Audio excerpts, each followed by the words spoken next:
Can you find the area of this blue shaded region?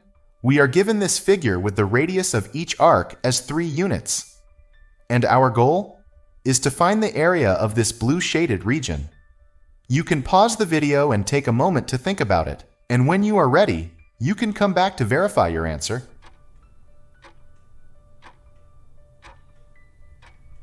Alright, let us solve it together. Looking at the figure, we can say that the area of this blue shaded region will be equal to the area of this square minus the area of the 4 quarter circles, right? We are told that the radius of each arc is 3 units. That means this length is also 3 units, right? But this is also the side of this square. That means the side length of this square will be equal to 3 plus 3, which is 6 units, correct? We know that the area of a square is calculated by squaring its side. So the area of this square will be equal to 6 multiplied by 6, which is equal to 36 square units, right?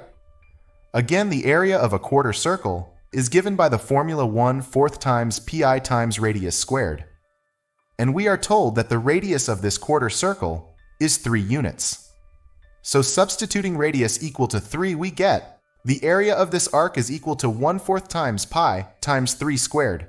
Simplifying this, we get area equals 9 times pi over 4. Now look, we are given 4 arcs like this. That means the total area of these arcs will be 4 times the area of one arc, which is 4 multiplied by 9 pi over 4. Now canceling this 4, we get area equals 9 pi square units, right? So substituting the area of the square as 36 square units and the area of these 4 arcs as 9 pi square units in our area formula, we have the area of this blue shaded region is equal to 36 minus 9 pi square units.